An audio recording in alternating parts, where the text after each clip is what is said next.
Oke, Assalamualaikum warahmatullahi wabarakatuh.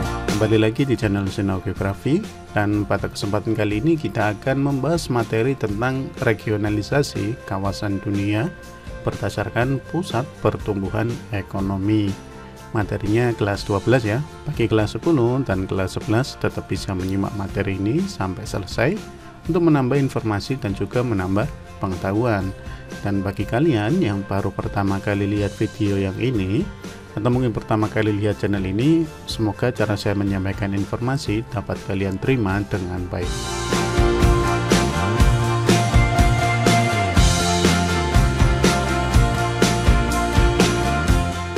Regionalisasi kawasan dunia berdasarkan pusat pertumbuhan ekonomi. Nah, sebelum kita membahas lebih jauh tentang materi ini, kita pahami dulu satu kata penting ini sebagai kata kunci dalam pembelajarannya. Jadi kita pahami dulu tentang apa sih regionalisasi itu. Nah, di semester pertama kita sudah pernah membahas materi tentang perwilayahan. Jadi regionalisasi itu kita juga bisa katakan sebagai perwilayahan. Nah, di sini ada satu definisi menurut Marrakesh. Apa itu regionalisasi? Regionalisasi dianggap sebagai sebuah proses politik administratif di mana kekuatan wilayah-wilayah digunakan sebagai unit analisis yang relevan. Untuk apa? Untuk kegiatan ekonomi, politik, kesejahteraan, dan juga sampai kepada pelayanan. Itu definisi regionalisasi menurut Marrakesh. Namun, secara umum kita bisa mendefinisikan tentang regionalisasi itu adalah sebuah upaya yang menitikberatkan pada proses otonomi, menyangkut interdependensi atau kita bisa katakan saling ketergantungan antara satu wilayah dengan wilayah yang lainnya di dunia. Itu secara umum yang kita pahami tentang regionalisasi. Jadi di sini lebih mengarah kata kuncinya pada otonomi, yaitu pemberian kebebasan untuk satu wilayah mengelola wilayahnya. Itu pengertian dari regionalisasi ya. Tujuan regionalisasi ini apa? Tujuannya adalah untuk kesejahteraan negara anggota, atau lebih tepatnya pada kesejahteraan di bidang ekonomi. Yang kedua, kemudahan akses di setiap negara anggota. Jadi ini lebih cenderung kepada regionalisasi di seluruh dunia ini ya, berdasarkan kelompok-kelompoknya. Jadi kelompok-kelompok regionalisasi ini terdiri dari beberapa negara anggota. Nah, anggotanya itu akan merasakan dua tujuan ini atau dua manfaat ini ketika sudah bergabung dalam regionalisasi atau kelompok negara tersebut. Di dunia ini ada 5 bentuk regionalisasi. Yang pertama adalah Masyarakat Ekonomi Eropa atau MEE. Yang kedua ada Masyarakat Ekonomi ASEAN. Kemudian yang ketiga Asia Pacific Economic Cooperation atau kita sebut dia APEC. Kemudian selanjutnya ada AFTA. AFTA itu ASEAN Free Trade Area. Kemudian terakhir ada NAFTA, yaitu North American Free Trade Agreement. Kelima bentuk regionalisasi ini umumnya mengarah kepada bidang ekonomi yang menguntungkan negara-negara anggota di dalamnya. Kita bahas satu persatu ya.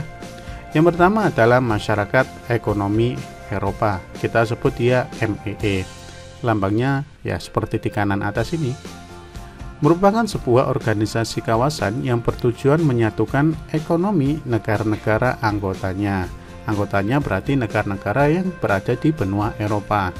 Jumlahnya sekitar 27 negara sampai saat ini ya. Pendiri dari MEE ini adalah Belgia, Prancis, Italia, Luxembourg, dan juga Jerman Barat. Menurut yang saya baca seperti itu ya. Akan tetapi pada tanggal 1 Januari 2020 tepatnya, negara Inggris keluar dari Masyarakat Ekonomi Eropa. Jadi dia mengeluarkan dirinya, dia mundur gitu dari MEE. Nah, kabarnya seperti itu. Lalu apa sebenarnya tujuan dibuat atau didirikannya MEE? Yang pertama ada integrasi Eropa dengan cara menjalin kerjasama ekonomi, memperbaiki taraf hidup, dan juga memperluas lapangan kerja. Jadi bidang ekonomi lah ya. Yang kedua yaitu untuk memajukan perdagangan dan menjamin adanya persaingan bebas serta keseimbangan perdagangan antar negara anggotanya. Jadi semua anggota negara yang ada di dalam MEE itu supaya seimbang perdagangan antar negaranya. Jadi tidak ada yang terlalu tinggi, ada yang terlalu rendah, jadi ya berimbang lah. Yang ketiga, menghapus semua rintangan yang menghambat lajunya perdagangan internasional. Seperti yang saya bilang tadi, yang di tujuan awal tadi, mempermudah akses di antara negara anggotanya. Jadi lebih mudah dari pindah satu negara ke negara lain dengan tujuan perdagangan. Terakhir, untuk meluaskan hubungan dengan negara-negara selain anggota MEE itu sendiri. Nah, itu adalah tujuan dari masyarakat ekonomi Eropa. Jadi seperti itu ya. Selanjutnya yang kedua yaitu masyarakat ekonomi ASEAN. ASEAN ini adalah Asia Tenggara. Merupakan bentuk integrasi ekonomi ASEAN yang bertujuan untuk mengadakan sistem perdagangan bebas antara negara-negara ASEAN. Jadi ini adalah bentuk penyatuan ekonomi dari negara-negara yang ada di Asia Tenggara. Jadi membuat semacam sistem perdagangan bebas. Jadi kalian juga harus siap nih, karena kalian juga nanti akan masuk ke dalam masyarakat ekonomi ASEAN ini. Jadi harus mampu bersaing dengan negara-negara yang ada di Asia Tenggara.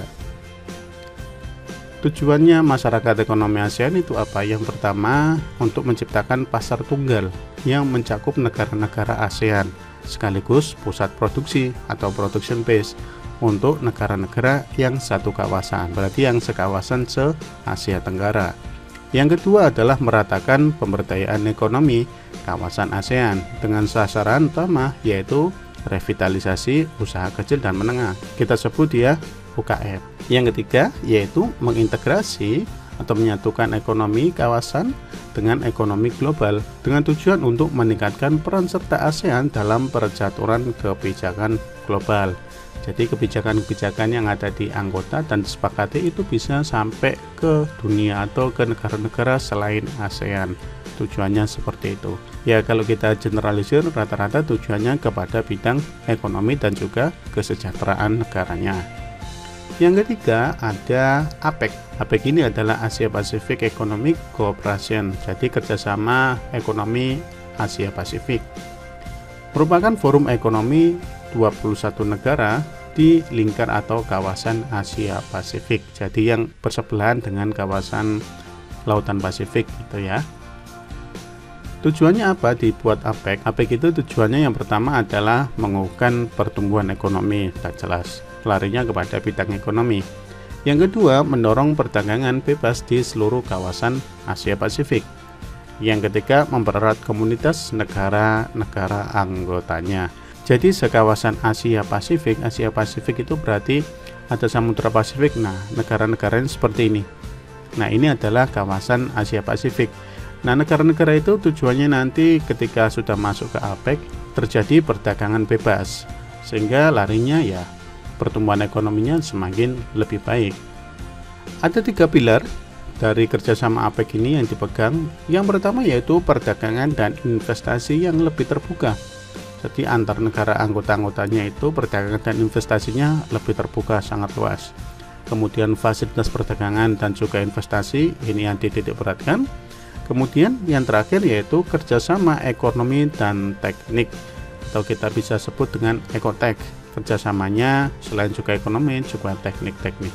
3 hal ini atau 3 pilar ini yang dipegang dalam kerjasama APEC. Selanjutnya ada ASEAN Free Trade Area, kita sebut ya AFTA, lambangnya seperti ini.